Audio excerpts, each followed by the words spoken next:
الحمد لله رب العالمين والصلاة والسلام على سيد الأنبياء والمرسلين أما بعد أعوذ بالله من الشيطان الرجيم بسم الله الرحمن الرحيم يا أيها الذين آمنوا لا تقدموا بين يدي الله ورسوله واتقوا الله إن الله سميع عليم يا أيها الذين آمنوا لا ترفعوا أصواتكم فوق صوت النبي ولا تجهروا له بالقول كجهر بعضكم لبعض أن تحبط أعمالكم وأنتم لا تشعرون إن الذين يغضون أصواتهم عند رسول الله أولئك الذين امتحن الله قلوبهم للتقوى لهم مغفرة وأجر عظيم إن الذين ينادونك من وراء الحجرات أكثرهم لا يعقلون ولو أنهم صبروا حتى تخرج إليهم لكان خيرا لهم والله غفور رحيم وقال رسول الله صلى الله عليه وسلم إن الله حرم على الأرض أن تأكل أجساد الأنبياء رواہ ابو داود۔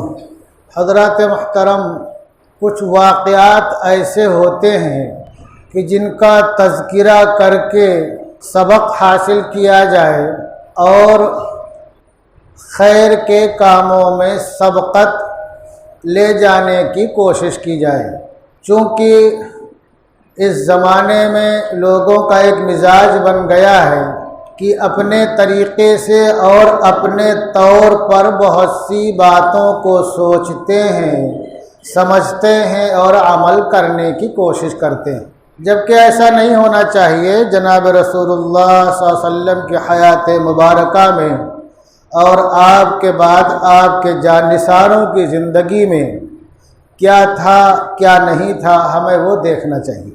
انہی کمیوں میں سے ایک کمی یہ ہے کہ ہمارے وہ احباب جو زیارت روضہ اطہر کے لیے جاتے ہیں تو بہت سے ایسے کام کرتے ہیں جو نہیں کرنا چاہیے، کہ جس سے جناب رسول اللہ صلی اللہ علیہ وسلم کو یقیناً اذیت پہنچتی ہوگی، لیکن ہمارے ذہن میں نہیں ہے کہ ہمارے اس عمل سے اللہ کے رسول صلی اللہ علیہ وسلم کو تکلیف پہنچتی ہوگی۔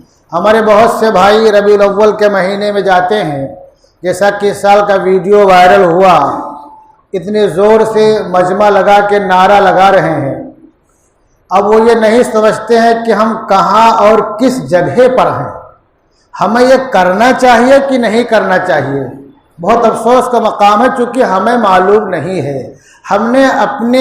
ہم نے دین کے سارے معاملات کو نعرہ لگانے میں اور جوش و خروش کا مظاہرہ کرنے میں سمیٹ کر رکھ دیا ہے، باقی ہمارے زندگی کے جو دیگر معاملات ہیں وہ بالکل جناب رسول اللہ صلی اللہ علیہ وسلم اور آپ کے جانثاروں کی زندگی سے بہت دور ہیں۔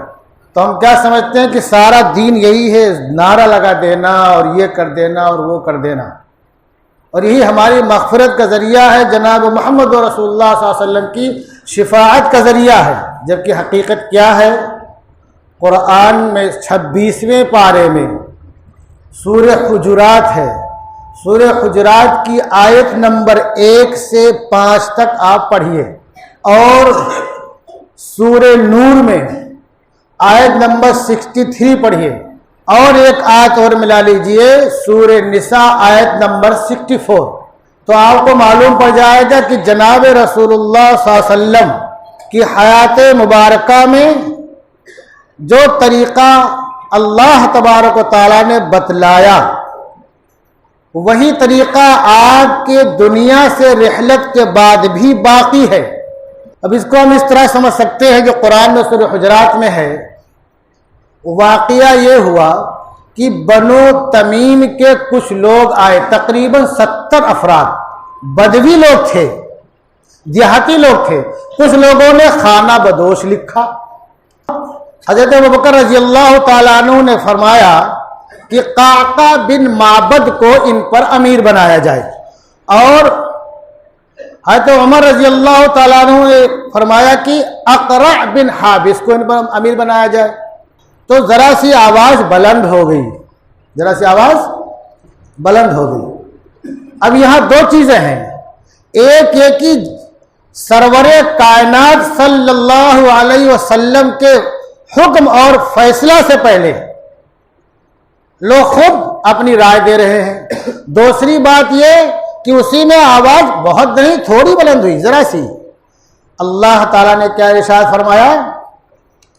یا ایھا الذین آمنوا لا تقدموا بین یدی اللہ ورسولہ، اے ایمان والو اللہ اور اس کے رسول سے پہلے پیش قدمی کی کوشش مت کرو کہ اپنا فیصلہ سناؤ، اپنی رائے دو۔ واتقوا اللہ، اللہ سے ڈرو، ان اللہ سمیع علیم، اللہ سننے والا جاننے والا ہے۔ یہ جو ان حضرات کی رائے ہو رہی تھی نا، اس پر یہ آیت نازل ہوئی۔ اب جو آواز تھوڑی بلند ہو گئی، جو آواز تھوڑی بلند ہو گئی، دیکھو یہ سب کیا ہے؟ جناب رسول اللہ صلی اللہ علیہ وسلم کے سچے پکے جانثار ہے۔ دھیان رکھو اس بات کو، ہم تو خالی نام لے کے سمجھتے ہیں کہ ہم سے بڑا کوئی عاشق رسول ہے ہی نہیں۔ سچے پکے جانثار ہیں، اللہ کے پیارے حبیب نے ان حضرات کے لیے جنت کی بشارت دی ہے۔ اور کیا ہے؟ افضل البشر بعد الانبیاء ہے، کون؟ حضرت ابوبکر رضی اللہ تعالیٰ عنہ۔ لیکن جو تھوڑی آواز اونچی ہو گئی تو آگے کیا نازل ہوئی؟ اللہ تعالیٰ ارشاد فرماتا ہے یا ایھا الذین آمنوا لا ترفعوا اصواتکم فوق صوت النبی، اے ایمان والو، اے ایمان والو اپنی آواز رسول اللہ صلی اللہ علیہ وسلم کی آواز پر بلند مت کرو۔ ولا تجہروا لہ بالقول کجہر بعضکم لبعض، اور بات کرنے میں جیسے ایک دوسرے سے بات کرتے ہو ان سے زور سے بات مت کرو۔ ان تحبط اعمالکم، کہیں ایسا نہ ہو کہ ایسا کرنے سے تمہارے اعمال ضائع ہو جائے۔ کتنی سخت بات ہے، کتنی سخت بات ہے۔ ہمارے وہ بھائی جو ہمیشہ خالی خرافاتی کریں گے، ایک دن کا سمجھ کر کے پہنچ کر کے وہاں سمجھتے ہم کامیاب ہو گئے۔ سنو غور سے، یہ سورہ حجرات کی آیت نمبر 2 پارہ نمبر 26، اللہ کیا کر رہے؟ ان تحبط اعمالکم وانتم لا تشعرون، کہ تمہارے جو اعمال ہیں اکارت ہو جائے اور تمہیں معلوم بھی نہ پڑے، معلوم بھی نہ پڑے۔ یعنی تم ایسے راستے اور پگڈنڈی پہ چلے جاؤ، تم یہ سمجھو ہم تو سیدھی راہ پہ جا رہے ہیں، حقیقت میں وہ غلط راستہ ہے، تو تمہارے اعمال ضائع ہو جائیں گے۔ اور بعض لوگوں نے کہا کفر تک پہنچ جائیں گے، بعض مفسرین نے کہا۔ تو آواز بلند کرنا جیسے جناب رسول اللہ صلی اللہ علیہ وسلم کی حیات مبارکہ میں تھا، ایسے اب بھی آواز بلند نہ کی جائے۔ یہاں تک کہ جو لوگ وہاں پہنچتے ہیں درود و سلام کا نذرانہ پیش کرتے ہیں، ان کے تعلق سے بھی لکھا مفسرین نے کہ درمیانی آواز سے پست آواز سے درود و سلام کا نذرانہ پیش کرو۔ ہمارے بہت سے بھائی وہاں کے عمال سے لڑ جاتے ہیں، یہ نہیں سمجھتے ہم کہاں کھڑے ہیں، کس مقام پہ کھڑے ہیں۔ اب ہوا کیا؟ جب یہ آیت نازل ہوئی تو ایک صحابی ثابت بن قیس بن شماس رضی اللہ تعالیٰ عنہ، یہ کیا تھے؟ یہ ان کی آواز جو ہے تھوڑا بلند تھی، فطری طور پر بلند تھی، جان بوجھ کے نہیں۔ اور یہ خطیب رسول ہیں۔ جب بنو تمیم کا وفد آیا، ان لوگوں نے کیا کہا کہ ہم جس کی تعریف کرتے ہیں وہ اچھا ہوتا ہے اور ہم جس کی مذمت کرتے ہیں وہ برا ہوتا ہے۔ تو اللہ کے رسول صلی اللہ علیہ وسلم باہر نکلتے ہوئے تشریف لایا، ہم نے فرمایا یہ تو اللہ کی خاصیت ہے، اللہ جس کو چاہے نوازے۔ تو کہا نہیں، ہمارے ساتھ خطبہ بھی ہیں، شعرا بھی ہیں۔ تو ان کے خطیب نے اپنی بات کہی تو اللہ کے پیارے حبیب صلی اللہ علیہ وسلم نے حضرت ثابت بن قیس سے کہا تم خطابت کرو۔ جواب میں بہت فصاحت و بلاغت سے ان کی باتوں کا جواب دیا۔ پھر ان کا شاعر کھڑا ہوا، ان کے شاعر کے جواب میں آپ نے حضرت حسان بن ثابت رضی اللہ تعالیٰ عنہ کو کھڑا کیا، انہوں نے جواب دیا۔ آخر کار ان لوگوں نے کہا یہاں تو سب بھلائی بھلائی ہے، یہاں تو سب بھلائی ہی بھلائی ہے، سب حلقہ بگوش ہے، اسلام ہو گئے. تو کیا تھے؟ خطیب رسول تھے صلی اللہ علیہ وسلم. اب ان کے ذہن میں یہ بات ہے جب یہ آیت نازل ہوئی کہ اے ایمان والو رسول اللہ کی آواز پر آواز بلند مت کرو، تو یہ سمجھا ہماری آواز تو بلند ہے، اب تو میں تو جہنمی ہو گیا. تو ایک صحابی ہے سعد بن معاذ رضی اللہ تعالیٰ عنہ، کئی دن سے آئے نہیں، ملاقات میں رسول اللہ صلی اللہ علیہ وسلم سے ہمارے افسوس کے رو رہے تھے. تو ان سے اللہ کے رسول نے پوچھا، تو انہوں نے جا کر کے معلوم کیا. اللہ رسول فرمایا کہ بیمار ہیں، کیا کریں، ہمارے پڑوسی بیمار ہوتے تو معلوم پڑتا. تو جا کے پوچھا کیا بات ہے، تو رو رہے تھے. بتایا کہ ایسا ایسا ہے کہ میں تو جہنمی ہو گیا، میری آواز بلند ہے، میں کیا کر سکتا ہوں، میں تو اللہ کے رسول کے مجلس میں ہوتا ہوں اور میں بولتا ہوں تو میری آواز بلند ہی بلند ہے.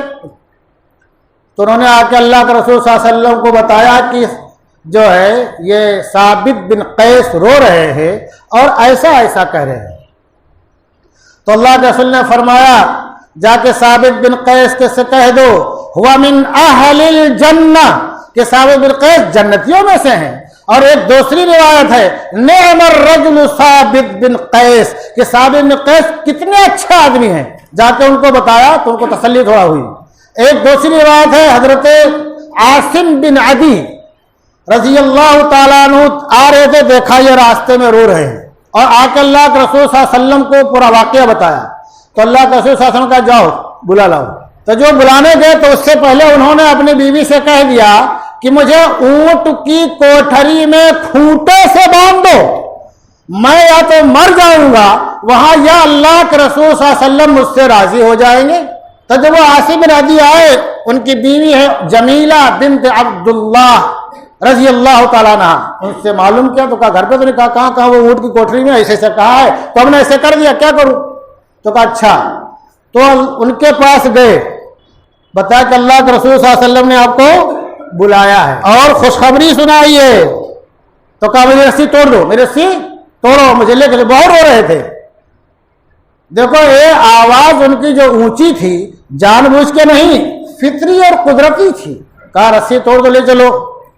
اور اللہ کے رسول کا فرمان کہ اما ترضى ان تعيش حمیدا وتقتل شہیدا وتدخل الجنہ، کہ اے ثابت کیا تمہیں یہ بات پسند نہیں ہے کہ تم خوش عیش اچھی زندگی گزارو اور تم شہید ہو جاؤ اور تم جنت میں داخل ہو. تو جب انہوں نے سنا تو کہا فقال رضیت بشر اللہ و رسولی، میں اللہ اور اس کے رسول کے خوشخبری سے بہت خوش ہوں. لا ارفع صوتی ابدا، میں اپنی آواز کبھی بلند نہیں کروں گا عند رسول اللہ صلی اللہ علیہ وسلم، اللہ کے پیارے حبیب صلی اللہ علیہ وسلم کے پاس. دیکھو کیا تھی، یہ ان کی مجبوری تھی. کیا تھی؟ آواز بلند ہونا. پھر بھی کتنے خائف ہیں. تو اللہ کے رسول صلی اللہ علیہ وسلم نے خوشخبری سنائی کیا کہ تمہاری زندگی اچھی رہے گی اور تم شہید ہو گئے اور تم جنت میں داخل ہو گئے. تو صحابہ کرام کہتے ہیں ہم ان کو چلتا پھرتا دیکھتے تھے تو کیا بولتے تھے کہ جنتی آ رہا ہے جا رہا ہے. اور جیسے اللہ کے رسول صلی اللہ علیہ وسلم نے ارشاد فرمایا تھا ویسے ہوا.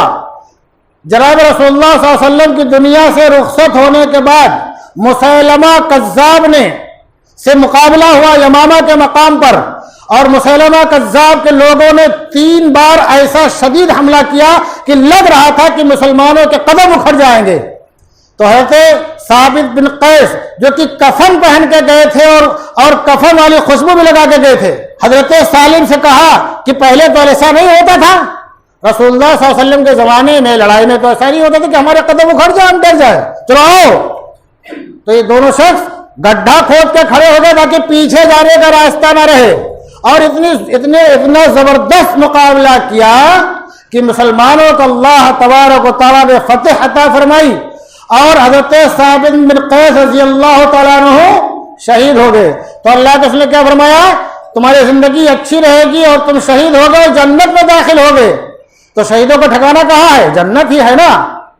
تو میرے عرض کرنے کا خلاصہ یہ ہے کہ یہ واقعہ بتا رہا ہے. اور اس آیت کے نازل ہونے کے بعد حضرت ابوبکر رضی اللہ تعالیٰ بہت آہستگی سے بات کرتے تھے جناب رسول اللہ صلی اللہ علیہ وسلم سے.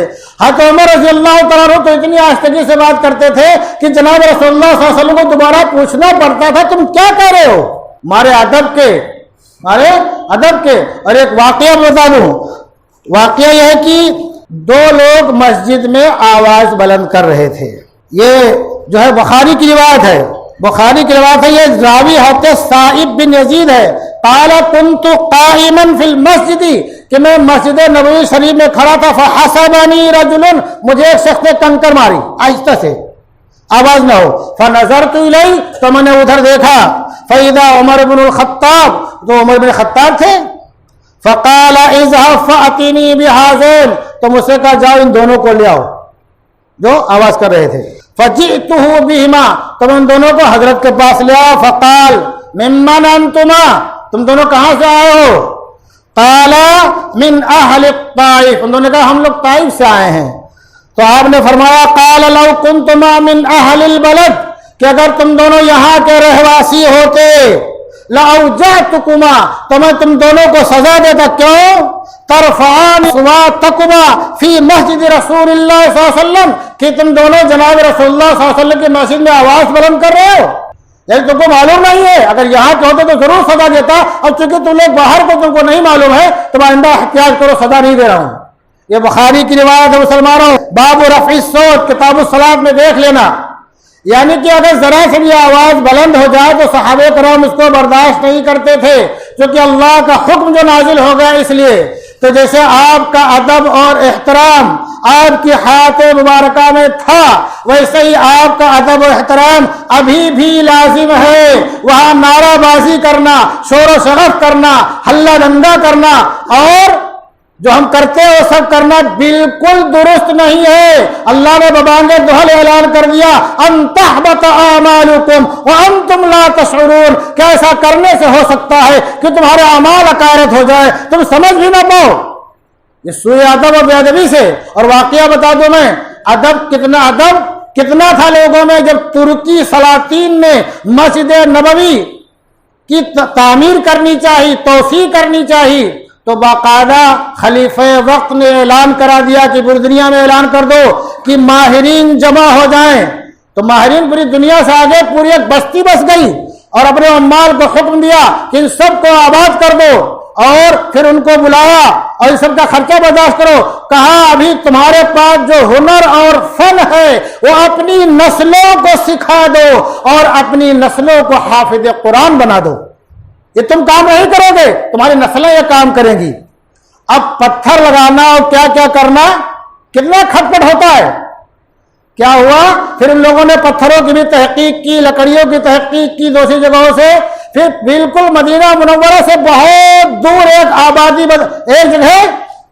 آبادی بسا دیا کہ سارا کام وہاں ہوگا. پتھر تراش خراش کر کے وہاں سے آئے گا اور خاموشی سے یہاں اس کو سیٹ کر دیا جائے گا.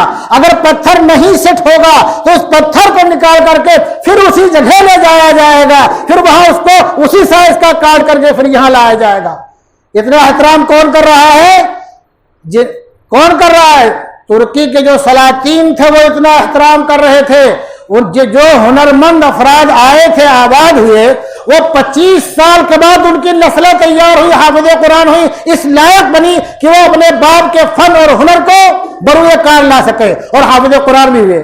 تو اتنا احترام تھا لوگوں میں. سلطانوں میں اتنا احترام تھا.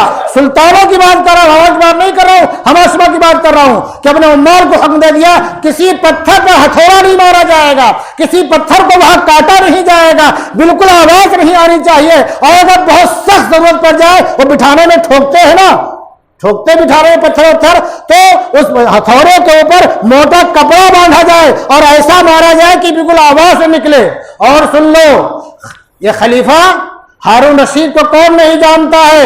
ہارون رشید کی سلطنت کتنی وسیع تھی آج کے لوگ سوچ بھی نہیں سکتے ہیں. ایک بادل آسمان میں گردش کر رہا تھا تو خلیفہ ہارون رشید نے کہا ارے تو کہیں بھی جا کے برسے گا, تیرا خراج اور ٹیکس میرے پاس ہی آئے گا. یعنی میری سلطنت اتنی بڑی ہے تو کہیں بھی جا کے برسے گا تو اس سے جو پیداوار ہوگی اس پیداوار کا جو ٹیکس ہے وہ میرے پاس ہی آئے گا. یعنی اتنی بڑی حکومت تھی. مسجد نبوی میں تشریف فرما تھے, حضرت امام مالک رحمۃ اللہ علیہ درس دے رہے تھے, کسی بات پر ہارون رشید کی آواز تھوڑی بلند ہو گئی. امام مالک رحمۃ اللہ علیہ نے کہا لا ترفعوا اصواتکم فوق صوت النبی. ہارون رشید بالکل خائف ہو گیا اور خاموش ہو گیا. تو مسلمانوں, ہمیں ادب کا لحاظ ہمیں رکھنا ہے, رکھنا پڑے گا. اگر ہم چاہتے ہیں کہ جناب رسول اللہ صلی اللہ علیہ وسلم کی ہم کو شفاعت نصیب ہو, اور اسی طریقے کا کہ حدیث کا درس ہو رہا ہو, قرآن کا درس ہو رہا ہو, حدیث پڑھی جا رہی ہو, بیان کیا جا رہا ہو, اور کوئی بڑا عالم بیٹھا کچھ کہہ رہا ہو, وہاں بھی ادب ملحوظ رکھنا چاہیے. مفسرین نے لکھا ہے آہستگی سے بات کرنا, آہستگی سے پوچھنا, ادب سے بات کرنا, ادب سے پوچھنا. تو اگر ہم نے ادب کا دامن چھوڑا, خالی ہم جوش میں رہے, تو جو اللہ نے اعلان کر دیا ہے کہیں اس کے حقدار ہم نہ ہو جائے کہ ان تحبط اعمالکم وانتم لا تشعرون, کہ تمہارے اعمال اکارت ہو جائے اور تم سمجھ بھی نہ پاؤ, اور کہاں سے کہاں پہنچ جاؤ, کس در سے اور کہاں کھنڈر میں تم پہنچ جاؤ. اللہ تبارک و تعالی ہم تمام لوگوں کو اور خصوصاً ہمارے ان بھائیوں کو جو یقیناً ناسمجھ ہیں, جہال کی بے پڑھے لکھے لوگوں کی یا پڑھے لکھے جاہلوں کی باتیں سن کر کے جوش میں آ جاتے ہیں, جذبات میں آ جاتے ہیں, اور کہیں بھی کچھ بھی نعرہ لگانا شروع کر دیتے ہیں. ان کو یہ پتہ نہیں ہوتا ہے کہ ادب بھی ہے کہ نہیں ہے, ہمارے اعمال کہاں پہنچیں گے اور کہاں نہیں پہنچیں گے. اللہ تبارک و تعالی ہمارے ایسے بھائیوں کو خاص طور سے سچا پکا عاشق رسول بنائے, خالی نعرہ لگانے والا نہ رکھے. وما علینا الا البلاغ.